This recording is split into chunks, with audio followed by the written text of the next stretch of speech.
Good morning my all dear students. I hope आप सब अच्छे होंगे घर पे। बहुत अच्छी बात है बच्चों। आज हम लोग प्रोनाउन की कुछ क्वेश्चंस को डिस्कस करेंगे। मैंने जैसा कि लास्ट टाइम पे आपको बताया भी था, आपको प्रोनाउन के 3 पार्ट में वीडियोस अवेल कराए थे और वो वीडियोस आप लोगों ने देख लिए होंगे और आज हम लोग उसी के क्वेश्चंस की बात करेंगे, ठीक है। तो प्रोनाउन के क्वेश्चंस की बात करेंगे बच्चों। बोर्ड पे मैंने कुछ क्वेश्चंस लिखे हुए हैं, ये वही क्वेश्चंस हैं जो ऑलरेडी एग्जाम्स में आए हुए हैं, है ना। एग्जाम में पूछे हुए क्वेश्चंस हैं जिनको हम लोग आज डिस्कस करेंगे। एक छोटा सा रिवीजन भी हो जाएगा और एक हमें जनरल ग्राफ आइडिया भी मिल जाएगा। ठीक, फर्स्ट क्वेश्चन देखिए बच्चों। The party chief and the chief minister expressed his views on demonetization in India. First question बच्चों लिखा है द पार्टी चीफ, मतलब पार्टी के जो चीफ हैं, एंड द चीफ मिनिस्टर, और चीफ मिनिस्टर ने अपने विचारों को व्यक्त किया डीमोनेटाइजेशन, विमुद्रीकरण भारत को लेकर, है ना, भारत के विमुद्रीकरण को लेकर। बच्चों आप नोटिस करो यहाँ पर एक बात लिखी द पार्टी चीफ, है ना, एंड द चीफ मिनिस्टर। आप आई होप बहुत सारे बच्चों ने आंसर भी कर दिया होगा। द पार्टी चीफ एक सब्जेक्ट है बच्चों, एंड एक दूसरा सब्जेक्ट एंड से जुड़ा है द चीफ मिनिस्टर। मतलब दोनों लोग, टोटल कितने लोग हैं? 2 लोग हैं। एक तो पार्टी का चीफ है और दूसरा चीफ मिनिस्टर है। मान लीजिए बाद वाले में दा नहीं होता तब तो हम ये कह सकते थे कि दोनों एक ही पर्सन है ना, लेकिन दोनों में द लगा हुआ है, इसका मतलब दोनों अलग अलग पर्सनैलिटी है। तो 2 अलग अलग पर्सनैलिटी है बच्चों, तो दोनों अपने अपने व्यूज को बताएंगे, अपने अपने व्यूज को एक्सप्रेस करेंगे, अपने अपने व्यूज को एक्सप्रेस करेंगे। तो हिज की जगह बच्चों देयर होना चाहिए था ना, प्लूरल फॉर्म हो गया। तो जहां हिज लिखा हुआ है वहां पर देयर होना चाहिए। ठीक बात, ठीक है। अगला क्वेश्चन देखिए। There is none who can help you in this crucial time. There is none who can help you in this crucial time. जल्दी से बताइए इसमें क्या एरर है, सोचिए जल्दी से बताइए बच्चों क्या एरर है इसमें। There is none who can help you in this crucial time. I hope आप सभी को एरर मिल गई होगी। अगर आप लोग ने रूल्स को बहुत अच्छे से बच्चों पढ़ा होगा तभी होगा ऐसा। कुछ लोग हो सकता है नन की जगह नीदर लगा रहे हो, कुछ अपना बता रहे हो, बट ध्यान रखना हम लोग ने एक रूल पढ़ा था दैट के केस में कि जब हमारे वर्ड में the same, only, none, nothing, everything, little, few ऐसे वर्ड आते हैं तो इनके बाद आने वाली रिलेटिव प्रोनाउन हमेशा दैट होती है। याद आ रहा है आपको? चेक कर लीजिएगा अपनी कॉपी में। दैट के रूल में लिखा था जब कभी भी सेंटेंस में only, none, all, nothing, everything, something ऐसे वर्ड्स आते हैं उनके बाद आने वाली रिलेटिव प्रोनाउन हमेशा दैट यूज होती है। After the following words that will be use as a relative pronoun. तो इसलिए हमने हु को हटा के दैट लगाया। अगला देखते हैं बच्चों। The Mumbai police have found the body of a man who they believe to be the prime suspect in a murder case. बच्चों क्वेश्चन नंबर 3 देखिए और एरर बताइए जल्दी से। क्वेश्चन नंबर 3 देख के एरर बताइए बच्चों। क्वेश्चन नंबर 3 देखेंगे बच्चों। The Mumbai police have found the body. Mumbai police ने बॉडी फाइंड करी, ढूंढी, खोजी, मिली, ऑफ अ मैन, एक मैन की, who they believe to the prime suspect in a murder case. मतलब मेन सस्पेक्ट हो सकता है इस मर्डर केस में, है ना, मेन सस्पेक्ट हो सकता है मर्डर केस में। बच्चों मेन सस्पेक्ट हो सकता है ना, तो हु नहीं आएगा, ऑब्जेक्ट की बात हो रही है ना। मेन काम पुलिस कर रही है, पुलिस ने फाइंड आउट किया है, तो हु जहां है वहां पर हुम होना चाहिए था। जैसा मैंने आपको बताया था, आई हैव अ सन हुम I love very much, I found a car हुम आई लाइक वेरी मच, है ना, इस तरीके से। तो ध्यान रखेंगे यहाँ पर ऑब्जेक्ट की बात हो रही थी, मतलब उस सस्पेक्ट की बात हो रही थी, उस मैन की बात हो रही थी, तो इसलिए हम लोग ने यहाँ पर हुम लगाया। ठीक है, क्योंकि मुंबई पुलिस ने एक बॉडी फाइंड करी एक मैन की जिसको वो मान रहे हैं कि प्राइम सस्पेक्ट होगा। कौन? अ बॉडी, अ मैन, मतलब ऑब्जेक्ट। ठीक, अगले देखते हैं बच्चों। Question number 4। I visited my grand पा एंड ये दोनों में ग्रैंड पा हो गया बच्चों, यहाँ ग्रैंड माँ कर लीजिए। दोनों में ग्रैंड पा हो गया है, एक में ग्रैंड माँ कर लीजिए। I visited my grandma and grandpa's house and found there missing. I visited मतलब मैं अपनी ग्रैंड माँ और ग्रैंड पा के हाउस गया लेकिन उनको मिसिंग पाया। उनको किनको? ग्रैंड माँ को और ग्रैंड पा को, मतलब दादा और दादी जी को हमने मिसिंग पाया। तो फाउंड देयर नहीं होगा बच्चों, फाउंड देम होगा। ऑब्जेक्ट की रिक्वायरमेंट है, वर्ब के बाद ऑब्जेक्टिव केस आता है, ये भी हम लोगों ने पढ़ा था। फाउंड एक वर्ब है, वर्ब के बाद ऑब्जेक्टिव केस आता है, इसलिए देयर के प्लेस में देम होना चाहिए। Okay, next, You should avail of every opportunity to practice your skill. You should avail, आपको हर अपॉर्चुनिटी का अवेल करना चाहिए, लाभ उठाना चाहिए अपनी स्किल को प्रैक्टिस करने के लिए। बच्चों, you should avail, आप लोग ने पढ़ा था रिफ्लेक्सिव प्रोनाउन आता है, अवेल के बाद में अगर कोई ऑब्जेक्ट नहीं दिया है तो रिफ्लेक्सिव प्रोनाउन आता है, और यहाँ पर हो जाएगा you should avail yourself of every opportunity to practice your skill. I hope आपको ये 5 क्वेश्चन समझ आए होंगे बच्चों। नेक्स्ट 5 की तरफ चलते हैं, नेक्स्ट 5 की तरफ चलते हैं। Okay, take a screenshot.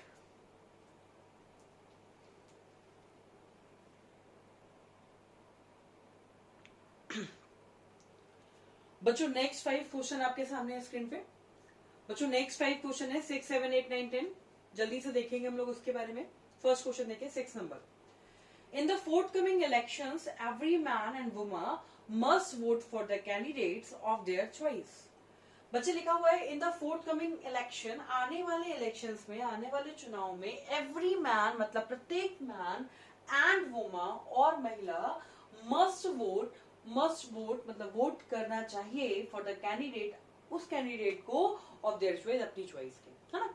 बच्चों एक बात हमेशा ध्यान रखना, एंड से अगर एवरी मैन या वुमा, ईच मैन या वुमा, ईदर मैन और वुमा, कुछ भी ऐसा जोड़ा जाता है, ईच और एवरी लगा हो, तो हमेशा ध्यान रखना वो सब्जेक्ट हमेशा सिंगुलर कंसीडर किया जाता है। It means when two different subjects are connected by and, अगर दो अलग अलग सब्जेक्ट को एंड से जोड़ा जाए, एंड बोथ आर प्रोसीडेड और one are proceeded by each और एवरी, दोनों में से ईच या एवरी लगा हो या केवल पहले में भी ईच या एवरी लगा हो, तो वर्ब और प्रोनाउन हमेशा सिंगुलर रहती है। When two different subjects are connected by and both are proceeded by each और every, verb should be singular but gender should be according to second subject. बच्चों यहाँ पर कहा जा रहा है कि in the forthcoming election every man and woman, every man and woman, ध्यान रखना ईच एवरी से कितने भी सब्जेक्ट क्यों ना जुड़े हों,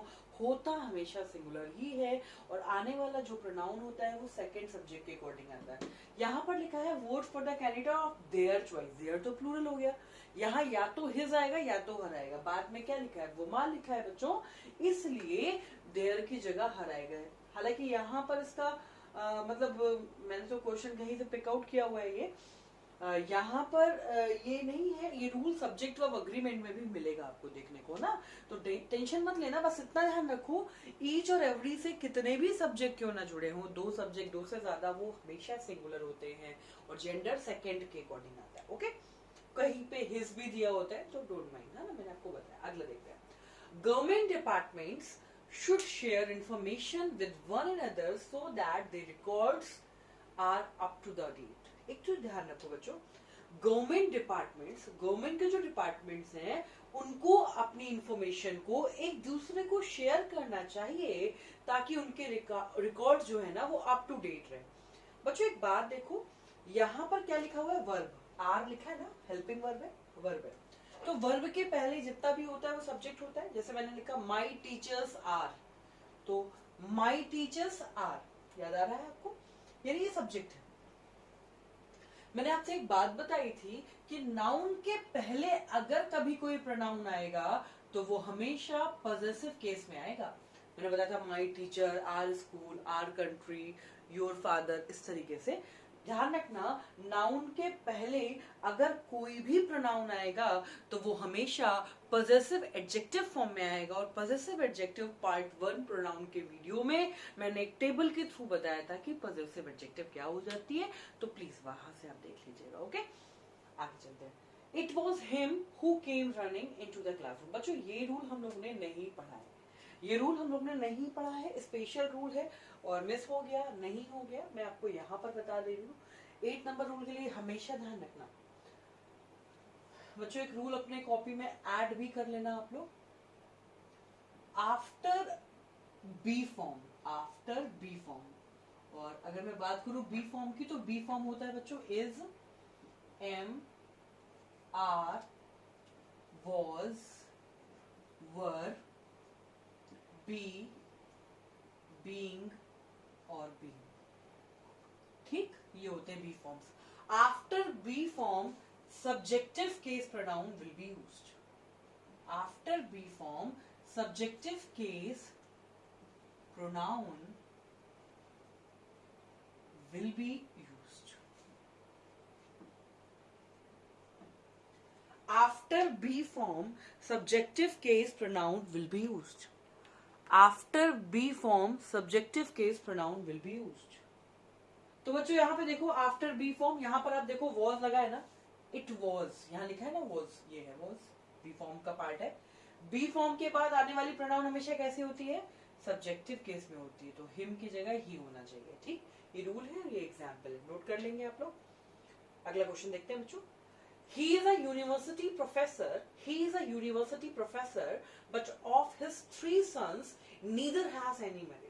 वो एक यूनिवर्सिटी का प्रोफेसर है, लेकिन उसके 3 बेटों में से कोई भी मेरिट में नहीं है. बच्चों 3 सन है ना, उसके 3 बेटे है ना, मैंने आपसे बताया था. मोर देन 2 के लिए, 2 से ज्यादा के लिए नीदर नहीं यूज करते, नन लगाते हैं. याद आ रहा है आपको, डिस्ट्रीब्यूटिव नंबर था कि 3 बेटे हैं, 3 के लिए नन लगाते. अगर यहाँ 2 बेटे होते तो नीदर चल जाता.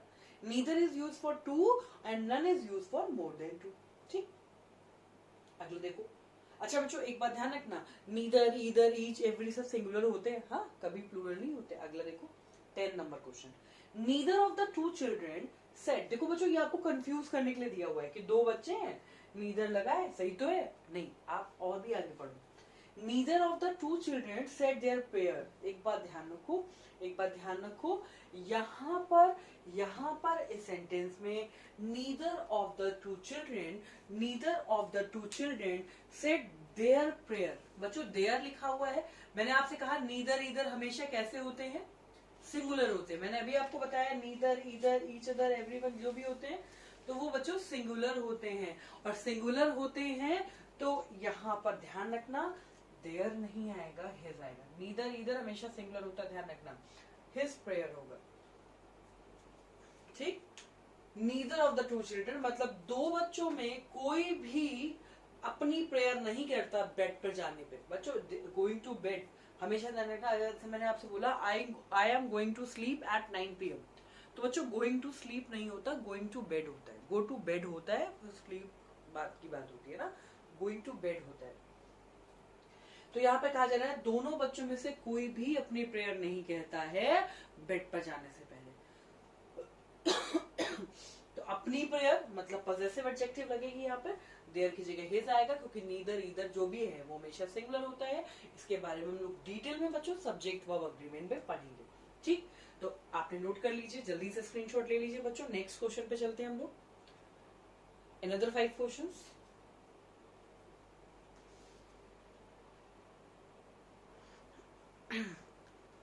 बच्चों next 5 questions are there. 5 question, अगले 5 क्वेश्चंस ये आपके सामने लिखे हुए हैं, बहुत इंपॉर्टेंट क्वेश्चंस हैं, एग्जाम्स में काफी बार पूछे गए हैं, many time asked in examination.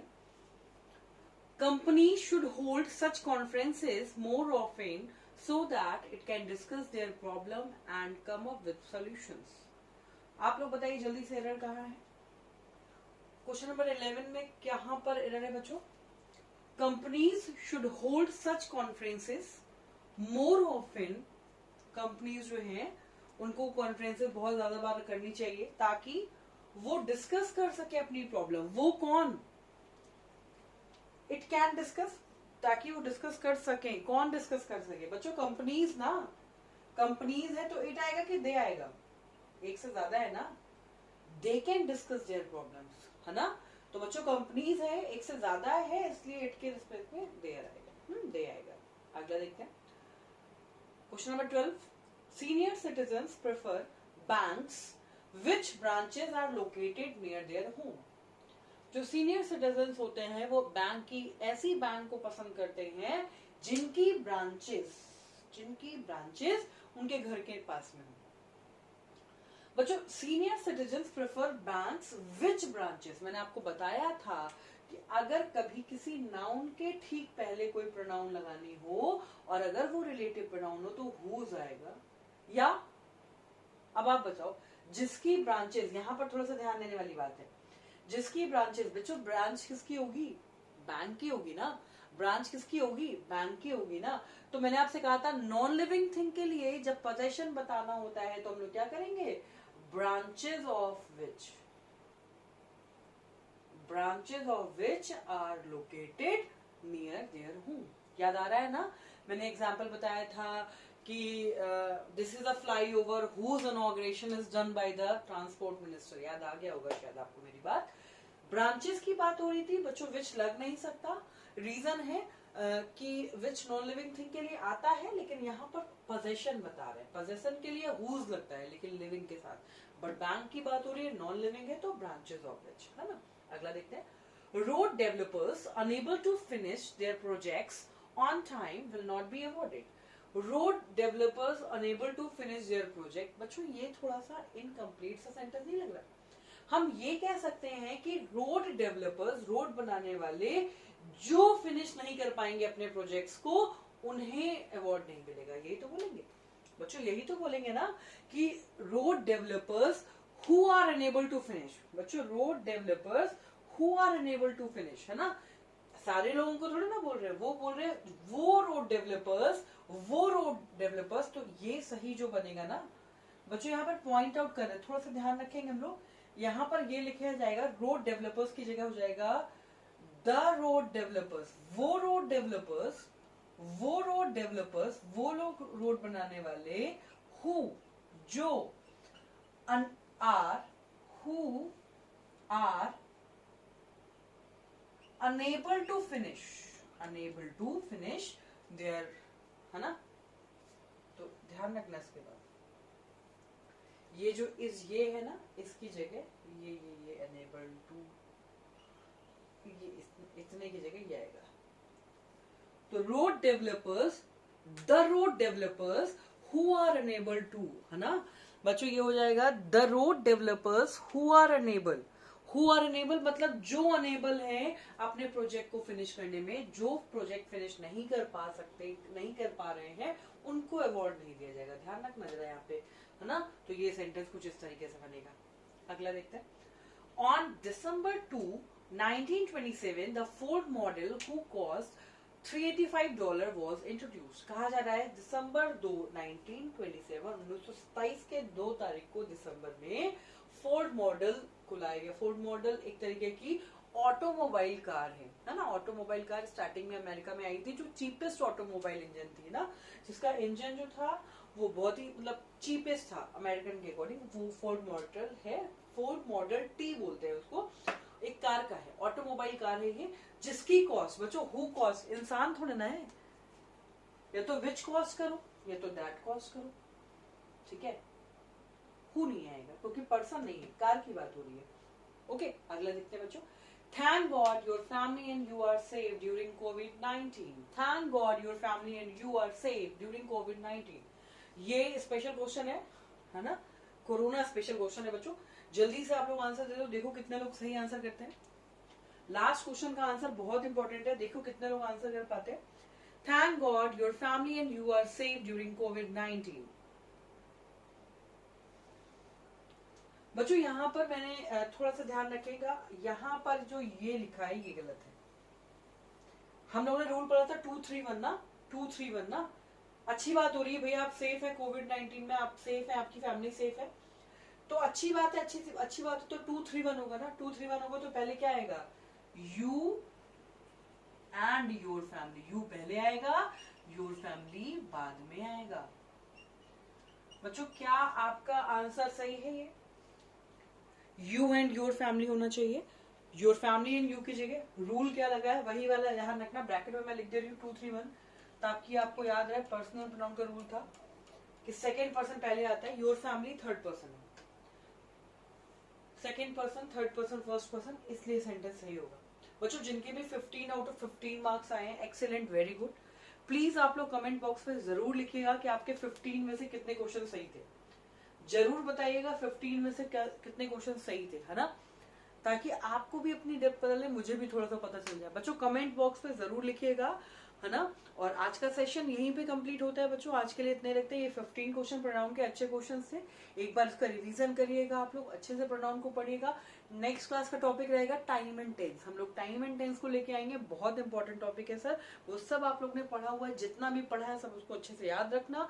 हम लोग नेक्स्ट क्लास में मिलेंगे, बट लेकिन याद रखना, कमेंट बॉक्स पे लिखना मत भूलिएगा कि आपके कितने क्वेश्चन 15 में से करेक्ट। और बिल्कुल विद्या रानी कसम बिल्कुल सही से लिखिएगा, गलत मत लिखिएगा। ओके ठीक है, आज के लिए इतने रखे, थैंक यू सो मच।